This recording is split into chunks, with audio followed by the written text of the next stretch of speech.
Welcome back, learners, to the course on Essentials of Financial Management, Week 3, Lecture number 14, Modigliani and Miller Approach of Capital Structure. If you remember, in the previous lecture, that is lecture number 13, we discussed about the concept of intermediate approach of capital structure, which is also known as the traditional approach of capital structure. In this entire week, we have been discussing about the various theories of capital structure, starting with the net income approach, followed by the net operating income approach. Then we moved on to the intermediate approach, and today we are going to discuss about the concept of Modigliani and Miller approach, right? So, what does Modigliani and Miller approach says? It is identical with the net operating income approach if taxes are ignored. So, if you remember what NOI approach or the net operating approach talks about, it says that if we increase the proportion of debt in the capital structure, the overall cost of capital remains the same and the value of the firm also is not changed. What is the line of argument behind this?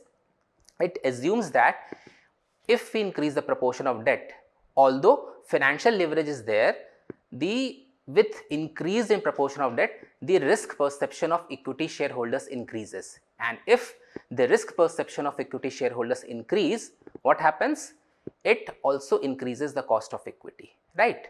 So, if we are talking about the approach, it is identical with the NOI approach if taxes are ignored. So, there are two propositions we will discuss, and when corporate taxes are assumed to exist, their hypothesis is similar to the NI approach. If you remember the NI approach, it says that capital structure is relevant and it enhances the usage of debt, enhances the overall value of the firm, right. So, the propositions of the approach are, in the absence of taxes, it is known as the theory of irrelevance, and when corporate taxes are there, it is known as the theory of relevance. So, let us discuss it. The first one is proposition 1, in the absence of taxes, that is the theory of irrelevance. So, what it states? It states that the cost of capital is not affected by the changes in the capital structure, or say that the debt equity mix is irrelevant in determination of the total value of the firm. So, it says two things, that the cost of capital is not affected by the changes in capital structure or debt equity mix. That is, whatever the debt equity mix may be, whatever the debt equity ratio may be of a company, it may be 80-20, 20-80, 60-40, 40-60, 50-50, it is actually irrelevant and it is not a determining factor as far as the overall cost of capital is concerned, right. Similarly, the debt equity mix is not a determinant as far as the value of the firm is also concerned. So, it says that there is nothing called the optimal capital structure and every capital structure of the firm is optimal. So, although debt is cheaper than equity, with increased use of debt as a source of finance, the cost of equity increases. So, we know that debt is considered to be a cheaper source of funding for a firm as compared to equity, and with increase of debt, obviously the weighted average capital should go down. But what happens here is, as per the NOI approach or the theory of irrelevance, what it assumes that if we increase the proportion of debt, the risk perception of equity shareholders also increases with the increase in debt or with the increase in degree of leverage, and this risk perception makes the cost of equity more costly. So, although the company is using cheaper source of funding in the form of debt, it is getting exactly cancelled out, exactly nullified by the increased cost of equity, and therefore, the overall cost of capital remains the same, right. Increase in cost of equity offsets the advantage of low cost of debt, that we have already discussed. Although the financial leverage affects the cost of equity, the overall cost of capital remains the same. Although the firm is employing cheaper source of funding in the form of debt, the firm is employing the benefits of financial leverage, but the overall cost of capital remains the same because of the increased risk perception of equity shareholders. So, a firm's net operating income, that is EBIT, is the determinant of its total value. As per the theory of irrelevance, it is the firm's net operating income, it is the firm's EBIT that is the determinant of its total value.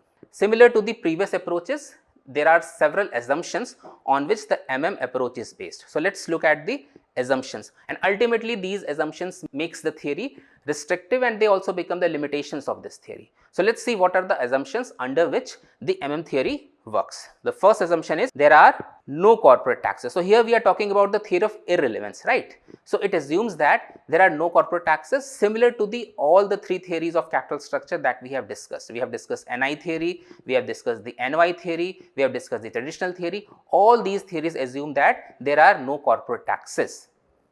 The second assumption says no transaction cost. That is, whenever the investors want to purchase or sell the securities, they are not supposed to have or not supposed to pay any transaction cost, right. This is the second assumption. The third one is investors act rationally. So, what does it mean? It assumes that investors act rationally and their objective is always to maximize their wealth. The fourth assumption is perfect information or perfect. So, it also assumes perfect capital market conditions. It basically means that there are no information asymmetries, right. That is, each party, each individual has similar kind of information. The next assumption is risk to investors depends upon the random fluctuations of expected earnings and the possibility that the actual value of the variables may turn out to be different from their best estimates. So, here we are actually defining what is risk. Risk is what? It is the random fluctuations of expected earnings. So, let us delve into the concept of risk a bit. So, whenever there is variability in returns, that is risk. Whenever you have certainty, there is no risk. Whenever there is an element of uncertainty, then only risk comes into play. Let us take an example. Let us say you put money into the fixed deposits, FDs of government bank or post office, and you are expecting a return of, let us say, 6%, right. So, you know, whatever happens, you are going to get this 6% return on FD or in post office deposits. So, more or less you can say there is no risk because there is certainty as far as the returns are concerned. But let us say, take an example, if you put money in the stocks or you purchase mutual funds and you are expecting a return of, let us say, 10%, but you got a return of 8%, you would say there is risk because you are expecting 10%, you got 8%, you got less. But what about, let us say, you are expecting 10% and you got a return of 12%. Actually, both are the case of risk. The first one is the downside of risk, the second one is upside of risk. Primarily, when we usually focus about risk, we are more focusing on the downside of risk because we are not happy with the outcome. But if we are getting more than what we are expecting, it is again the variability of returns. It is an upside risk. We got more than what we are expecting, but again there is variability of return. So, it is a risk. So, I think we can also understand this concept with a very basic example. Let us say you are traveling in a aeroplane which is flying 35,000, let us say, feet above the ground. Now, all of a sudden, let us say something happens in the aircraft and you need to jump out of the aircraft. Now, there are two situations. The first situation is you use a parachute and jump, and the second situation is you do not use a parachute and you jump directly. So, let us say in the first situation, when you use parachute and jump, is there risk?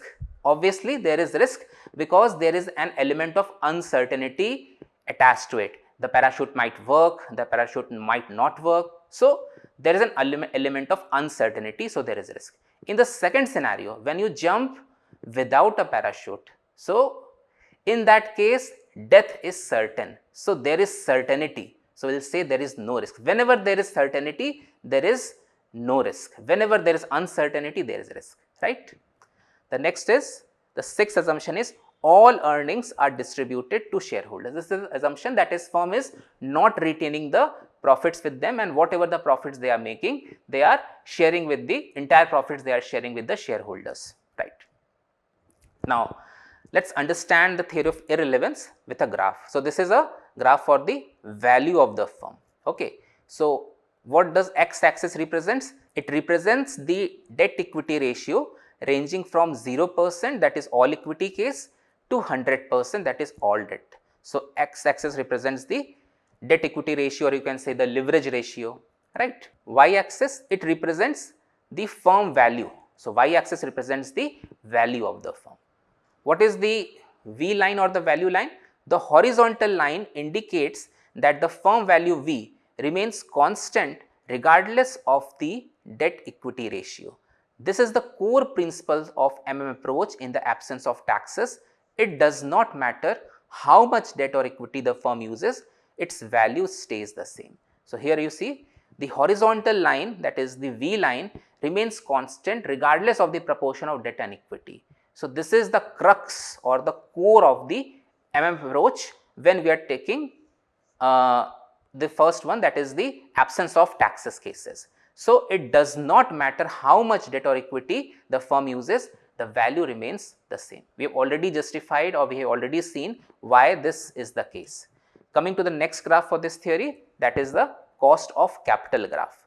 So, what x axis represents? It represents the debt equity ratio ranging from 0%, that is all equity, and 100%, that is all debt. So, this is the x axis representing the degree of leverage. The y axis represents the cost of capital. Here is the y axis. So, when we talk about the cost of capital, it talks about the cost of equity, cost of debt, as well as the overall cost of capital. Now, coming to the KE line, what it represents? The upward sloping line shows that as the proportion of debt increases, the risk perception of equity shareholders also increases, making equity more costly.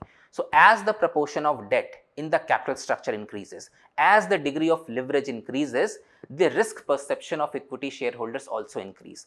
So, if the risk perception will increase, they will be expecting higher returns. So, if they expect higher returns, obviously the cost of equity will go up, right.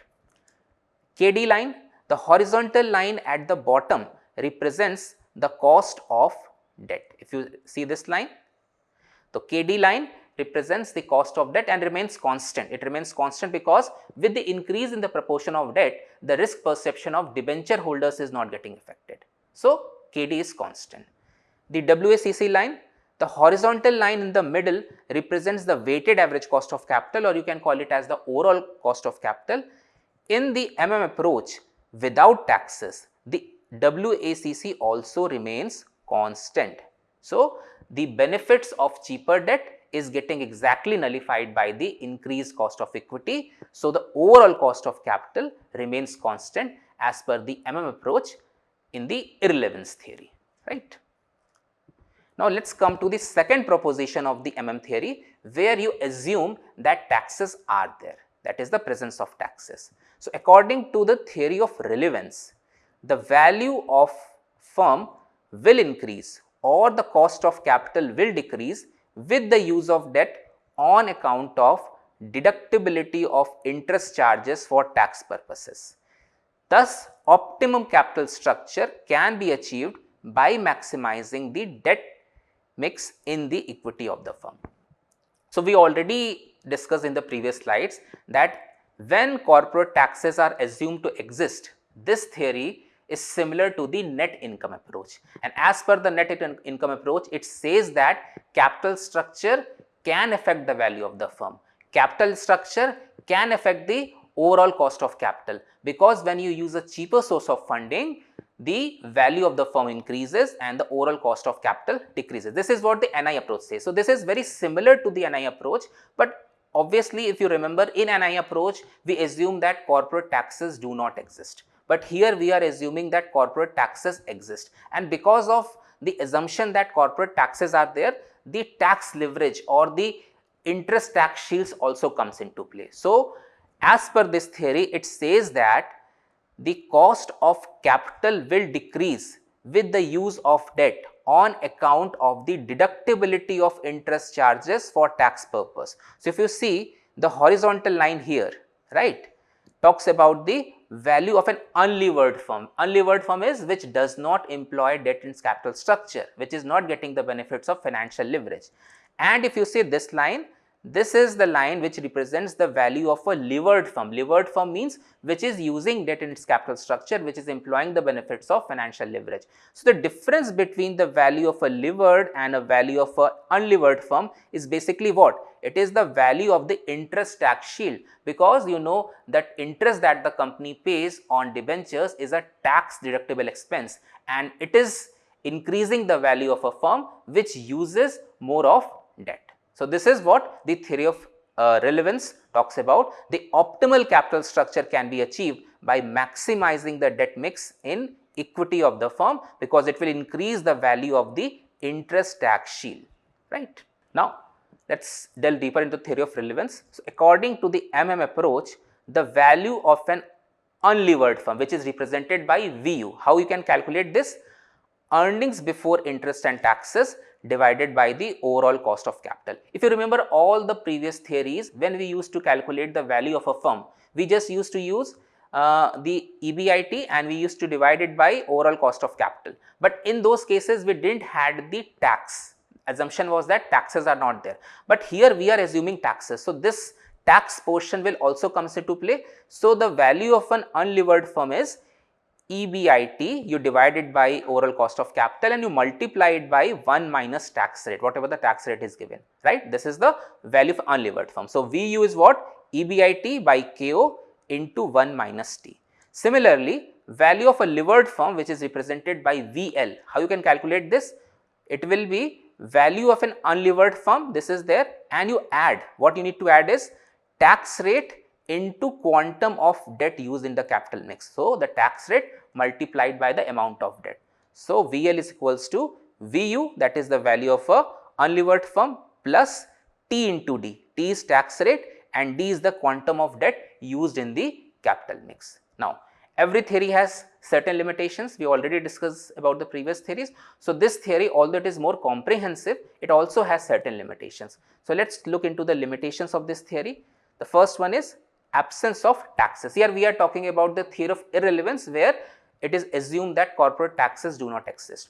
In reality, corporate taxes exist, and because of the taxes, the usage of debt will help in increasing the value of the firm, because interest paid is considered as a tax deductible expense. So, this theory, the first one, is not taking that into consideration. No transaction cost, that basically means in reality expenses like brokerage fees, commissions exist, and this theory assumes that there are no transaction costs, which is seldom true. Symmetric information, managers and insiders may have more information. This theory assumes that everyone, whether the internal parties or the external investors, they have equal access to timely information, but that is not the case. Internal parties, that is insiders and managers, they have more information about the firm as compared to the external parties.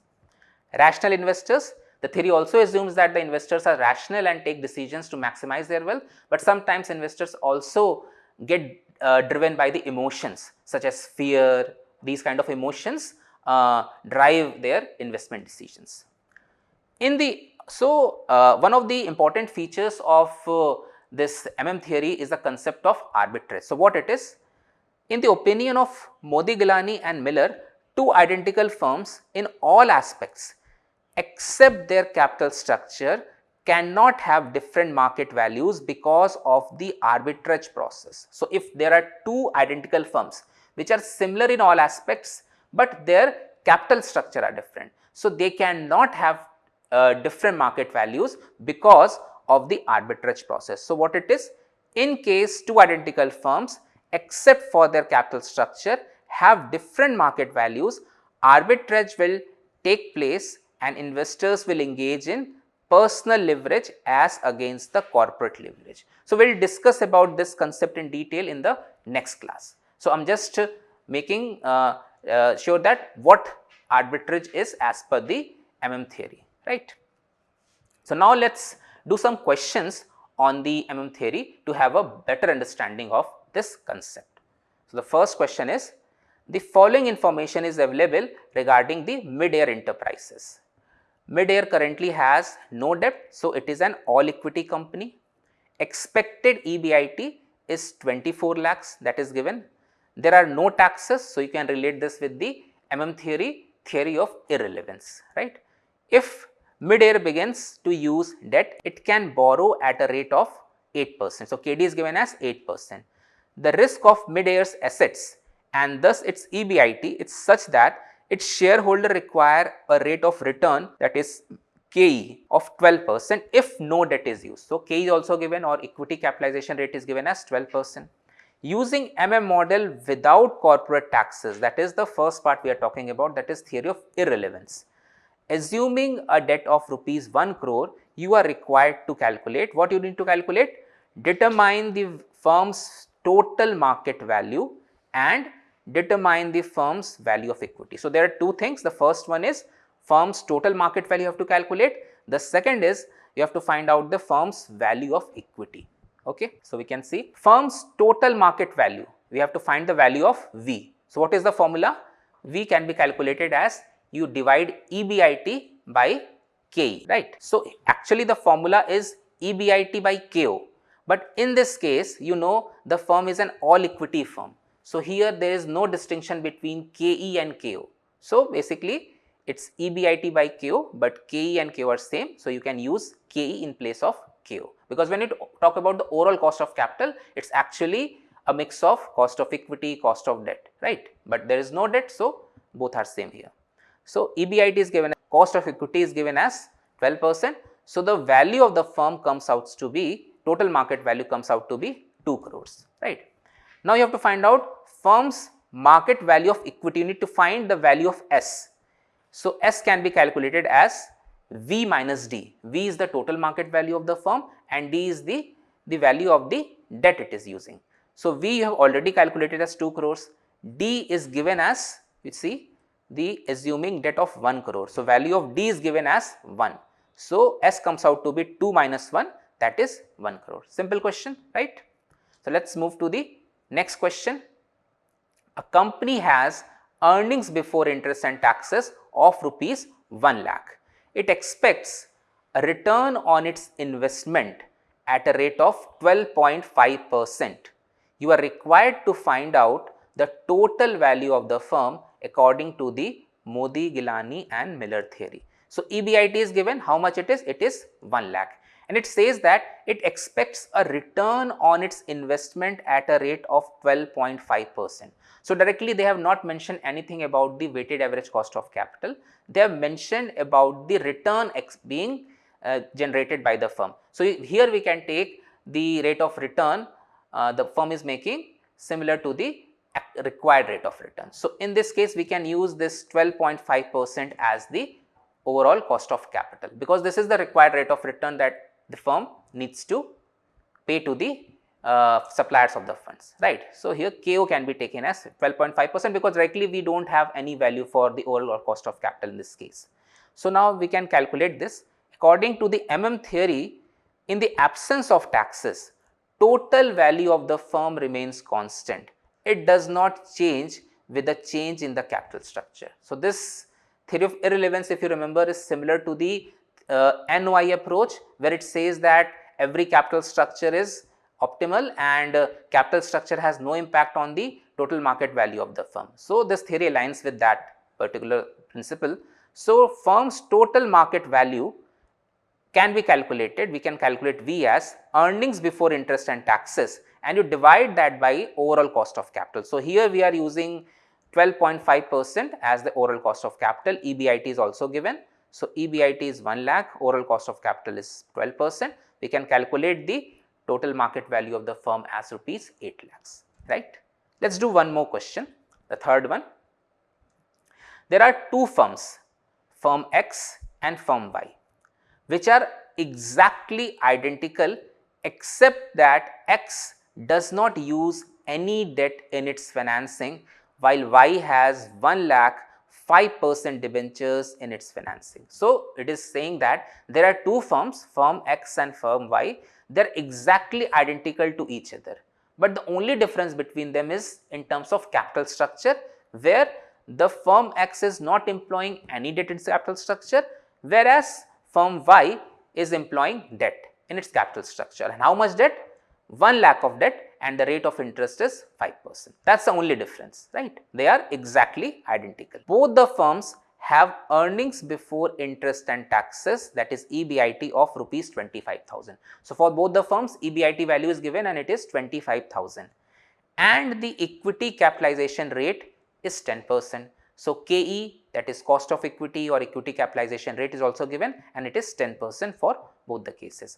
Assuming the corporate tax of 50%. So, tax rate is also given. So, this is the theory of relevance, where we assume that the taxes are there.